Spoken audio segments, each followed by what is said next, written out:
네, 여러분 안녕하세요. 반갑습니다. 찐이야. 네, 여러분들의 출근길 주식을 책임지고 있는 진짜 주식 천태진입니다. 반갑습니다.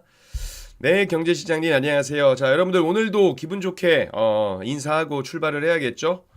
자, 우리 여러분들 다 같이 기분 좋게 인사 한번 해주시면서 오늘도 한번 출발해 보도록 합시다. 제가 어제 미증시를 좀 늦게까지 봤습니다. 어제 미증시를 늦게까지 봤는데 어제 유럽 증시가 굉장히 안 좋았어요. 안 좋았다가 미선물 지수 낙폭을 좀 키웠었고 실질적으로 장이 시작을 하면서 엔비디아를 비롯해서 기술주, 뭐 매그니피센트 세븐 종목들, 뭐또 아이온큐라든지 이런 그 양자 컴퓨터, 뭐 배터리 관련된 종목들, 약간 전반적으로 굉장히 안 좋은 흐름들을 보여주고 있었는데 그럼에도 불구하고 어쨌든 좀 저가 매수가 좀 들어온 부분들이 있습니다. 그쵸? 그렇기 때문에 일단 미증시에 대한 이야기 드리면서 국내 증시 이슈까지 좀 같이 이야기할 수 있는 그런 자리 한번 마련해 보도록 하겠습니다. 네, 반갑습니다. 네, 라인님, 송종복님, 네, 반갑습니다. 미드코님, 최영임님, 크리스탈제이님, 이경애님, 어, 추나팡님, 제트제이니님, 경제시장님, 스타거스님, 둘레길님, 네, 반갑습니다. MK님, 네, 진진이님, 안녕님, 모두 다 좋은 아침입니다. 어제 제가 제 개인 유튜브에 그 제 이야기는 여러분들과 함께하고 있는 이 출근길 주식은 월요일부터 금요일까지 이어지고 있고 제 이야기는 이렇게 매번 이어지고 있다라고 말씀을 드렸습니다. 그래서 혹시나 못 보신 분들은 제 개인 유튜브 채널에 영상 업로드 되니까 그 부분 좀 확인해 보시면 좋겠다라고 말씀을 드렸고 어제 또 제 개인 유튜브에 또 짧게 영상을 하나 올려드렸어요. 금 가격 상승과 이제 금리에 대한 이야기를 좀 같이 드렸었는데 이런 경제 이야기에 대한 그 내용들도 같이 올려드리도록 할 테니까요. 오셔서 공부 같이 하셔가지고 여러분들 주식시장 그 수익이라는 목표치를 향해 가는 길이 꽃길이 될 수 있도록 제가 도움 많이 드리도록 하겠습니다. 자, 본격적으로 출발 한번 해보도록 하겠습니다. 여러분들 좋아요 한 번씩 눌러주시기 바라겠고요. 네, 박윤선님, 나무가꾸기님 반갑습니다. 좋은 아침입니다. 자, 여러분들 진짜 한번 본격적으로 시작을 한번 해볼게요, 여러분들. 일단은 어제 미증시를 좀 봐야겠죠. 자, 보시면 다우지수, 나스닥지수, S&P 500, 그리고 필라델피아 반도체도 마찬가지로 일단 하락을 좀 키웠다가 변동성을 보여줬습니다. 그렇지만 장 마감 직전에 이렇게 우상향해주는 흐름들로 나왔어요. 낙폭이 좀 만회가 됐다라고 보시면 좋을 것 같고요. 자, 일단 뉴욕 증시 피미즘에 보면 좀 빨간 게 좀 많기는 합니다. 엔비디아도 좀 빠지고 아마존도 빠지고 테슬라도 빠지고 구글 같은 경우는 이제 반독점 관련해 가지고 좀 좋은 결과를 나타내 주긴 했습니다만 낙폭도 좀 많이 줄였어요. 그렇지만 전반적으로는 미증시 전반적으로는 조금 하락한 종목들이 더 많았다. 이렇게 보시면 좋을 것 같습니다. 자, 간단하게 브리핑 한번 해보도록 할게요. 자, 그러면 뉴욕 증시가 일단 3대 지수가 동반 하락을 했고 막판에 저가 매수가 들어오면서 낙폭을 회복을 했다라는 겁니다. 그러면 왜 빠졌고 그쵸? 왜 올라왔느냐라는 걸 우리가 좀 봐야 돼요. 일단은 우리가 그 항상 그랬죠. 지난달부터 이야기했을 겁니다. 원래 9월 달부터 뉴욕 증시를 포함해서 코스피 지수도 마찬가지로 9월 증시가 어떻게 보면 한 해 중에 가장 좀 부진한 성과를 보여왔다라는 달이죠. 그러니까 딱 그 9월 달이 9월 10월 코스피 같은 경우는 8월을 기점으로 해가지고 9월 10월 평균 가격이 좀 밀리고 있는 부분인데 그러다 보니까 경계감이 좀 커진 부분도 있습니다. 물론 과거에 그랬기 때문에 올해도 그럴 거다라고 100%의 그 확신은 아니지만 그래도 우리가 주가 차트를 보면서 기술적 분석을 하는 것처럼 과거에 어떤 해왔던 이 반복적인 패턴들은 확률적으로 좀 높아진다는 거죠. 전기부포상에서 높아질 수밖에 없다라는 거죠. 그쵸? 그런 거고 어쨌든 하락을 했습니다. 이거래일 연속 밀렸다라고 보시면 좋을 것 같고 아마 트럼프 대통령의 어떤 관세 정책이 미국 법원으로부터 또 불법 판결을 받은 부분들 그러면서 불확실성이 재차 좀 부각됐다라고 보시면 좋을 것 같고요.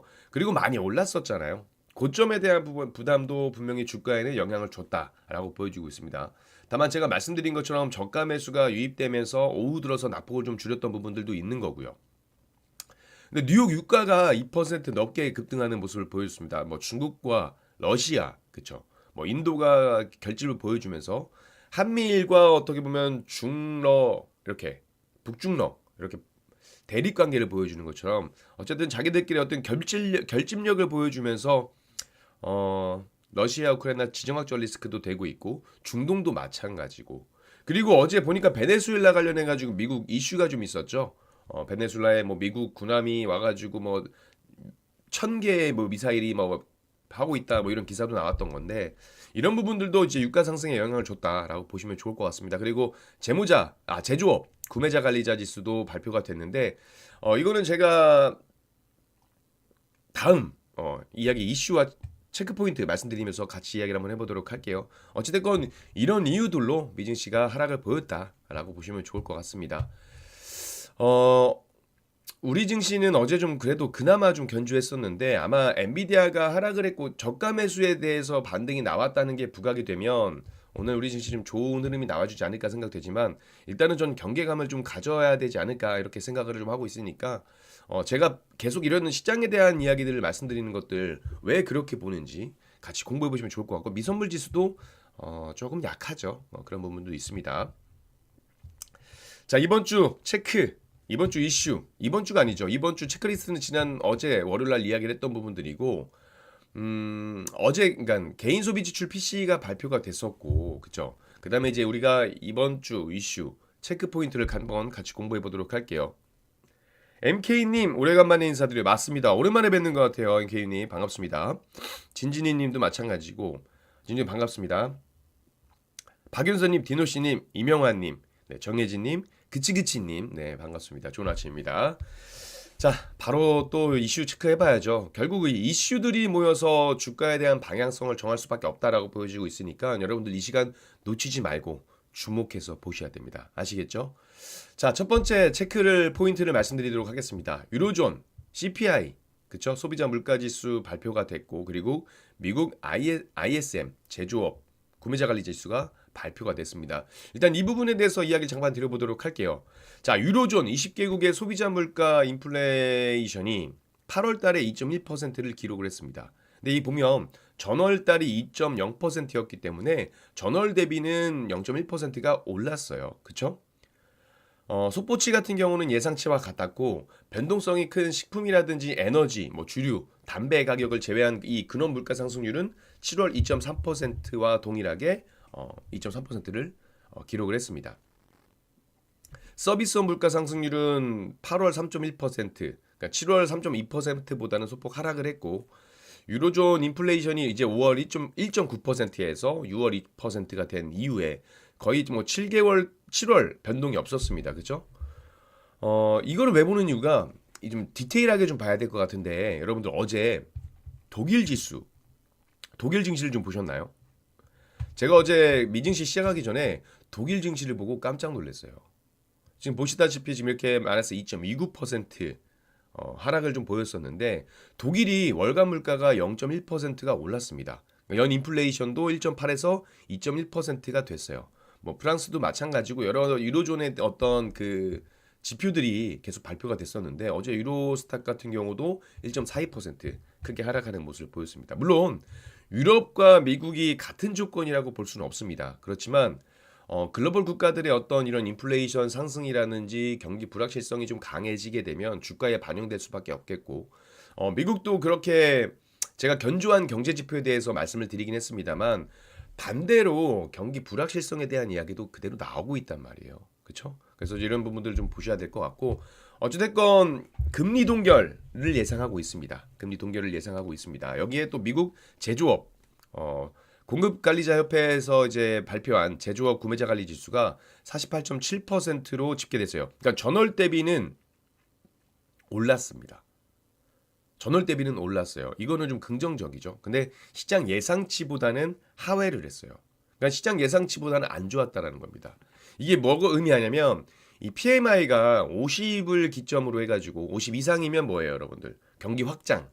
50보다 낮으면 위축을 의미하는 거잖아요. 그쵸? 위축 국면에 들어갔다라고 판단을 하고 있는 건데 결국 이 부분들도요. 트럼프 대통령의 그 트럼프 행정부의 관세 그리고 이민 정책에 따른 불확실성이 커지면서 미국 그 내에서도 위기감이 확산되고 있다라고 보시면 좋을 것 같습니다. 관세 부과가 물가 상승으로 이어질 것이라는 전망이 나오고 있기 때문에 여기 뭐 미국 중상층 소비 심리마저 크게 위축된 데다가 이민자 추방에 따른 노동력 감소로 경제 성장률마저 떨어질 것이다라고 전망하고 있는 시선도 있어요. 그래서 이런 부분도 좀 같이 보셔야 될 것 같고요. 금리, 채권이요, 그쵸. 장기 인플레이션, 장기 채권 금리가 올라간다라는 거는 이제 채권하고 근데 금리는 제가 이거 영상으로 한번 제작해 드릴게요. 이따가 제가 제 개인 유튜브에 지금 우리 스텔란티스 에어님께서 여쭤보신 채권과 금리, 주가에 관한 내용들을 영상으로 한번 제작해서 올려드리도록 하겠습니다. 지금 준비한 게 너무 많아가지고 이것도 말씀드리도록 할게요. 그러니까 여러분들 제 개인 유튜브 오셔가지고 구독, 좋아요, 알림 설정 하셔야겠죠. 제가 우리 스텔란티스 에어님 질문을 이렇게 따로 세팅 좀 모아놓겠습니다. 네, 바로 또 이어서 할게요. 자, 두 번째가 이제 삼전 닉스, 삼성전자, SK하이닉스를 말하는 거죠. 삼전 닉스에 이어서 TSMC 같은 경우도 규제가 나오고 있다. 규제를 받았다라는 내용입니다. 자, 보시면 제가 어제 이 이야기를 좀 드렸어요. AI 버블론과 지속론에 대한 이야기가 계속 나오고 있는 상황에서 최근에 AI 버블론에 대한 부분들, 그러니까 반도체 산업 쪽에 안 좋은 악재들이 좀 나오고 있다. 뭐 알리바바가 AI 칩을 개발했고 그리고 VEU 취소, 검증된 최종 사용자 명단에서 제외가 되고 있는 부분들, 그리고 AI 버블론이 계속 부각이 되고 있다, 이런 이야기를 드렸습니다. 그쵸? 방금 말씀드린 것처럼 VEU가 뭐예요, 여러분들? 검증된 최종 사용자입니다. 그쵸? 어제 제가 이렇게 설명드렸어요. 미국 트럼프 행정부에서 어떻게 했느냐? 삼성전자하고 SK하이닉스의 중국 내 공장에 대한 이 VEU를 면제를 없애기로 했다. 그렇게 통보를 했다라고 말씀드렸어요. 그러니까는 중국 법인인 인텔 반도체 유한공사, 삼성 반도체 유한공사, 그리고 SK하이닉스 반도체 유한공사 세 곳을 제외할 것이다라고 발표를 했고요. 아까 말씀드린 것처럼 인텔 반도체 유한공사는 SK하이닉스가 인수를 했기 때문에 실질적으로는 이제 한국 기업의 중국 내 생산 시설로 간주할 수가 있습니다. 그렇죠? 이 VEU 자체가 별도의 허가 절차나 기간 제한 없이 미국산 장비를 공급할 수 있도록 하는 예외적 지위잖아요. 근데 이거를 없앤다라는 거예요. 삼성전자, SK하이닉스는 120일 후부터, 그러니까 120일이면 4개월이니까 12월까지는 허용이 되고 내년 1월부터는 안 된다란 이야기예요. 근데 여기서 삼성전자하고 SK하이닉스가 먼저 받았습니다. 통보를 받았고 트럼프 행정부에서 대만 반도체 TSMC의 중국 공장에 대해서도 이 VEU 지위를 취소하겠다라고 블룸버그 통신이 보도했어요. 자, 미국 정부 당국자들이 이제 TSMC, 그러니까 남경이라고 하죠. 난징 공장의 이 VEU 지위를 철회한다고 결정을 통보했고요. TSMC 역시 마찬가지로 이 VEU 지정된 덕분에 미국 정부에서 이제 미국 반도체 장비를 중국으로 수입할 때 일일이 허가를 받지 않았습니다. 그쵸? 근데 TSMC도 마찬가지예요. 12월 31일부로 철회할 것이다라는 통보를 받았습니다.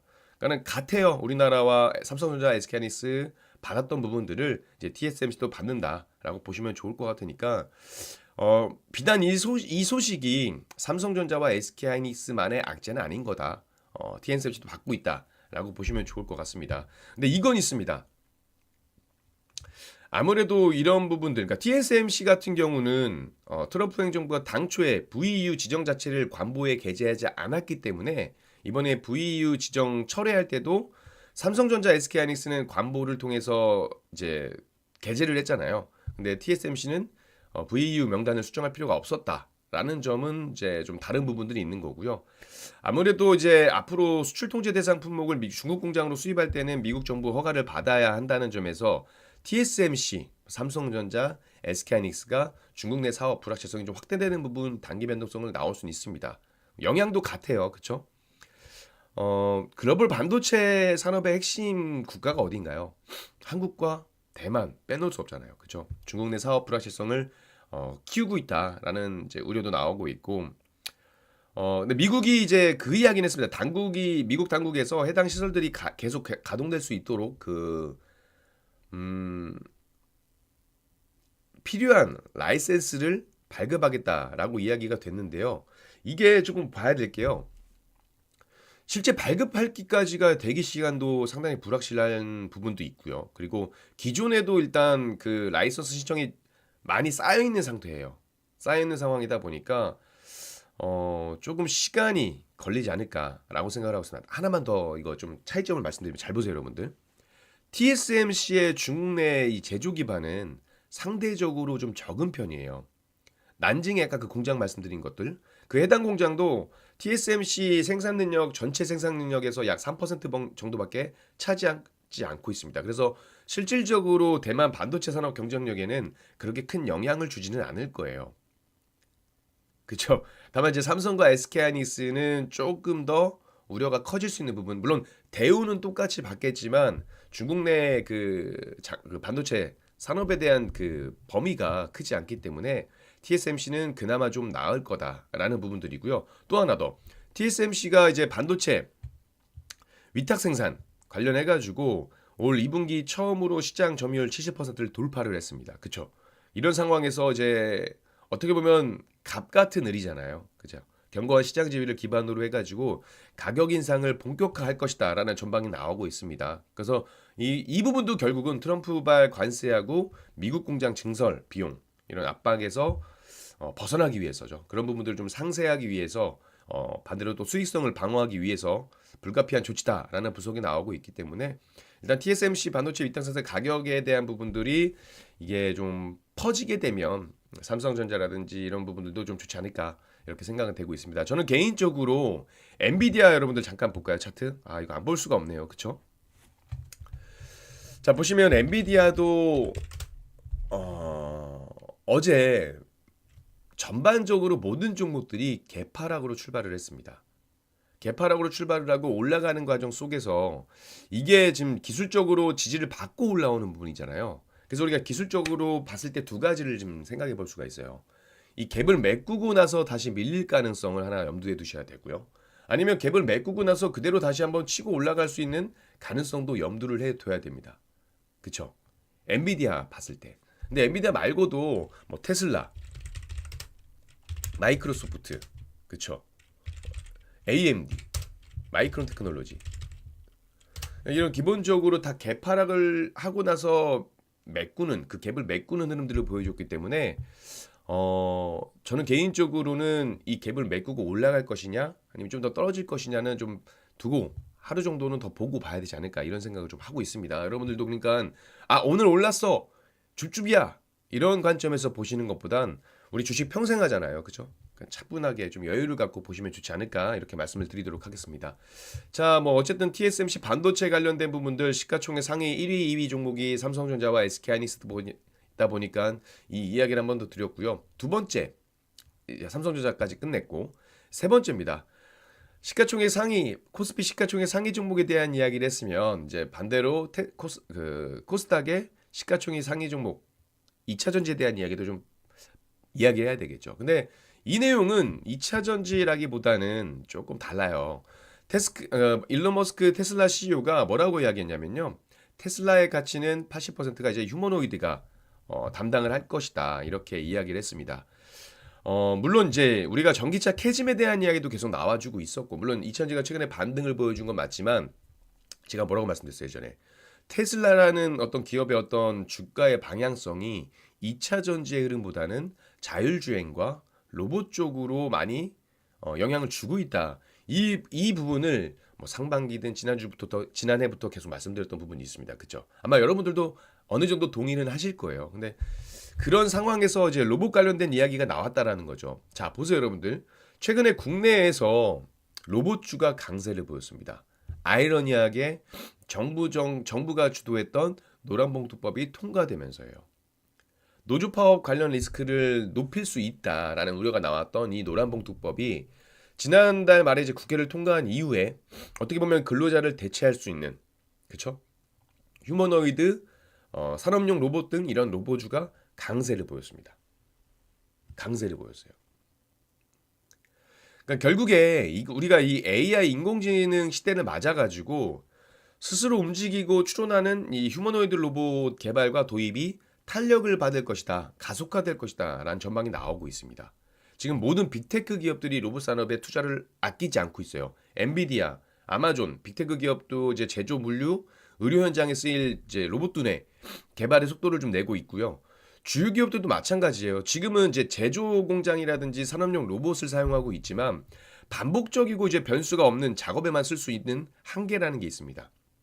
그쵸? 근데 차세대 휴머노이드 로봇은 어때요? 첨단 AI 접목돼 있고 뭐 시각 센서, 최근에 뭐 촉각 센서 이런 고도화된 기술이 접목되면서 정말 인간처럼 주변 환경을 인식해서 실시간으로 뭐 장애물을 피해가는 등 혹은 실시간으로 생각을 해서 판단을 내리고 물건을 짚고 올리고 옮기는 그런 로봇들이 그동안 수행하기 어려웠던 로봇들이 이제 아마 생산성을 높이는데 기여할 거라는 거죠. 그쵸? 지금 엔비디아 같은 경우는 로봇을 만들진 않지만 로봇 두뇌 역할을 할 수 있는 그 차세대 로보틱스 칩 모듈 그 제슨 토르 선보였습니다. 그렇죠. 그리고 어질리티, 뭐 로보틱스, 아마존, 보스턴 다이나믹스, 뭐 필드 AI 등 주요 로보틱스 기업들이 이 제슨 토르 칩을 사용해서 로봇을 개발 중이라는 거예요. 젠슨 황 CEO도 뭐라고 했습니까, 여러분들? 생성형 AI 다음은 피지컬 AI다라고 이야기하면서 아마 관련된 산업이 이제 로봇을 중심으로 해가지고 약 50조 달러. 그러면 50조 달러면은 이제 7경 정도가 됩니다.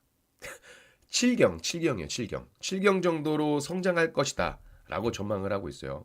아까 말씀드린 것처럼 어쨌든 엔비디아는 직접 로봇을 만들지 않습니다만 이 신경망 역할을 하는 소프트웨어를 제공해서 HBM과 마찬가지로 어떤 로봇 산업 인프라를 장악하겠다라는 구상을 가지고 있고 테슬라 CEO도 결국 그 테슬라 가치의 대부분을 현재 개발 중인 휴머노이드 로봇 옵티머스가 차지할 것이다라고 전망을 내놨어요. 그만큼 로보틱스 산업, 휴머노이드 로봇에 중점을 두고 있다라고 보여지고 있는 부분들이고요.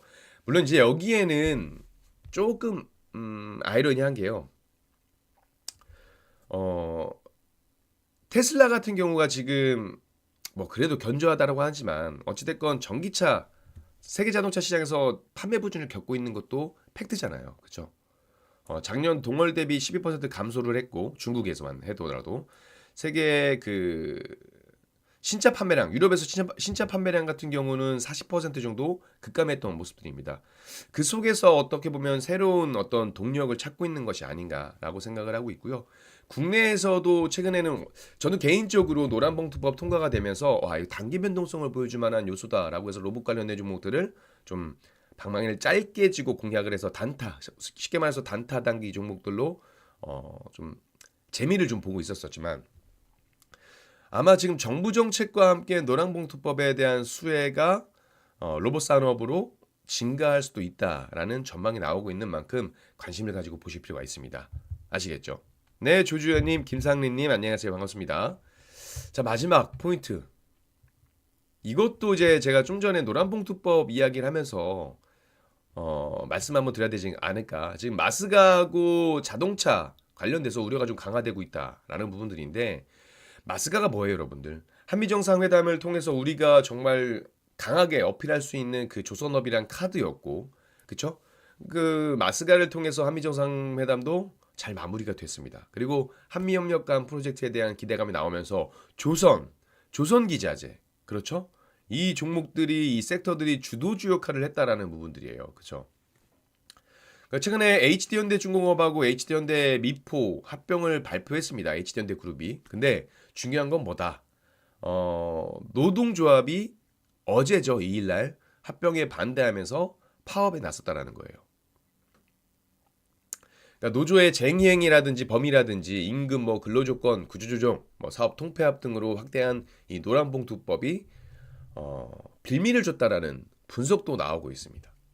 그죠? 한미협력 핵심 프로젝트잖아요. 이 마스가 프로젝트가 정부와 여당 주도로 통과된 노란봉투법에 막힌 거예요. 참 아이러니하죠. 그렇죠? 근데 지금 이 보면 노란봉투법 통과 이후에 노조가 지금 그 봉투법으로 할 수 있는 실력들을 행사하고 있습니다. 그리고 그 지금 사례들이 늘어나고 있어요. 노동자의 근로조건, 뭐 고용보장 좋은 거 많죠. 이런 거 해야 되는 것도 맞습니다. 그렇지만 이걸 또 악용한다라는 건 좀 안타까운 현실이지 않을까 이렇게 생각을 좀 하고 있습니다. 그렇죠? 근데 어쨌든 우리는 주식을 하는 입장이니까 이 관련된 부분들을 좀 같이 관심 가지고 봐야 될 필요가 있지 않을까 이렇게 생각이 되고 있고요. 보시면 HD 현대중공업체 아까 그 말씀드렸죠. 합병 반대. 합병 반대에 대한 이야기 드렸고요. SK 에코플랜트도 마찬가지예요. SK 에코플랜트를 상대로 노조원이 협력업체 노조원을 직접 채용하라면서 SK그룹 본사 앞에서 시위를 예고했고요. 현대제철 같은 경우도 여기 적어놓진 않았습니다만 현대제철 같은 경우도 하청노조 직접 교섭 요구 및 경영진 고소를 또 들어간 부분들. 현대자동차는 또 어때요? 기본금과 성과급 인상 요구로 연장 근로 중단. 현대자동차가 그 노동조합이 7년 만에 이제 파업에 들어갔습니다. 일단은 오늘부터죠. 3일부터 사흘간 부분 파업을 진행한다라고 이야기를 했고요.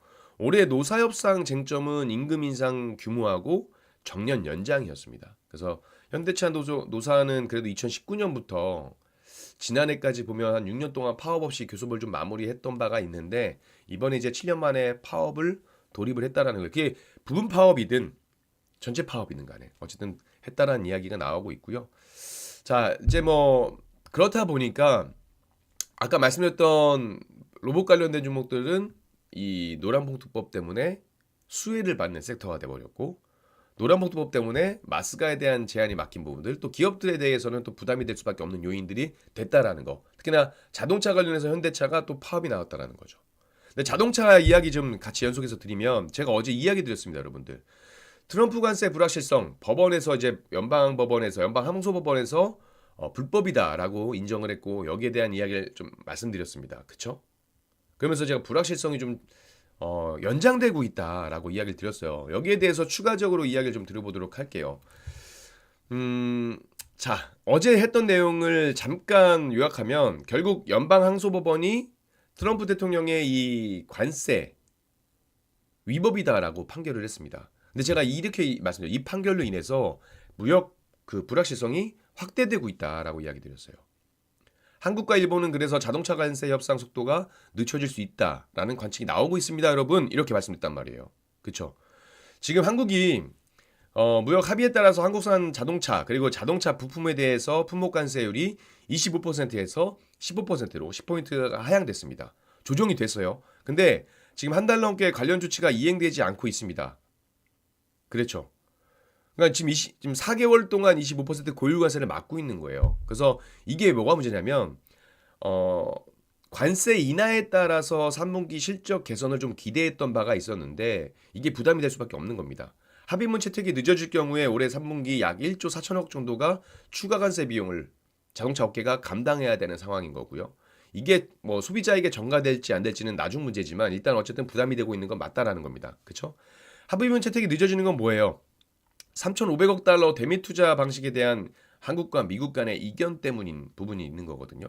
그럼 내용들에 대한 뭐 부분들은 이제 뭐 자세하게 말씀드릴 뭐 필요는 아닌 것 같고 그냥 이런 것 때문에 그런 거구나라는 거예요. 근데 중요한 건 뭐냐면 트럼프 관세에 대한 연방 항소법원이 위법이라고 판결된 상황에서 이게 눈치 싸움이 이어질 가능성이 높습니다. 왜냐? 만약에 연방 대법원에서 결과에 따라서 달라질 텐데 연방 대법원에서 위법이다. 라는 기존의 그 결과를 유지한다면 우리가 무관세로 받았던 부분이기 때문에 25% 15% 의미가 없어요. 그죠? 무관세로 가야 되는 거죠. 그래서 우리나라 입장에서는 봐야 되는 게 맞습니다. 결과를. 근데 베스트 재무장관이 뭐라고 했어요?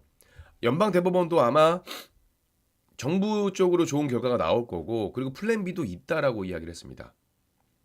그러니까 우리가 연방 그 대법원의 결과가 유지가 될 거라는 관점에서 본다라고 한다면 미국 정부 입장에서는 그러니까 눈밖에 날 수밖에 없는 상황이에요. 그렇죠? 그렇다고 해서 합의문을 빨리 작성하자고 하자니 위법이다라고 판결되면 무관세에서 돈을 내야 되는 상황이니까 상당히 골치 아픈 머리 싸움이 좀 이어져야 되는 부분이다. 근데 냉정하게 우리가 좀 시장을 봤을 때 제 개인적인 생각도 있지만 우리가 객관적으로 봤을 때요. 연방대법원은 지금 6대3 보수 우위의 법원입니다. 그쵸? 그리고 이 보수 우위의 법원에서 최종 판결이 내려질 거기 때문에 트럼프 행정부의 우세한 결과가 나올 것이다 라는 이야기가 나오고 있어요. 그리고 아마 트럼프 정부 내에서 그래서 관세가 없어질 일은 없지 않을까 이런 전망이 나오고 있기 때문에 어떻게 보면 빠르게 이 합의문 작성을 통해서 기업들이 부담을 받고 있는 이 관세에 대한 부분이 빠르게 해결이 돼야 되지 않을까라는 이야기가 조심스럽게 제 개인 생각 말씀드리고요. 그러다 보니까 아마 자동차 품목관세가 아직 합의문 미작성으로 인해서 관세 부담이 있기 때문에 최근 완성차 업체가 좀 좋았었는데 부담이 될 수 있는 상황도 여러분들 기억을 해 두셔야 됩니다. 아시겠죠? 그리고 뭐 개별적인 거 로봇 청소기 해킹에 대한 이야기도 좀 준비했었는데 이 부분은 뭐 중요한 건 아니니까 테마성 움직임이니까 이렇게 보시고 자 제가 준비한 내용 여기까지 말씀을 드리겠고요. 오늘도 여러분들 성투하시는 하루 되시기 바라겠습니다. 무엇보다 성투하신 것도 중요하지만 여러분들 행복한 하루 되시기 바라겠습니다. 아시겠죠? 지금까지 출근길 주식의 전태진이었습니다. 여러분들 감사합니다. 성투하세요.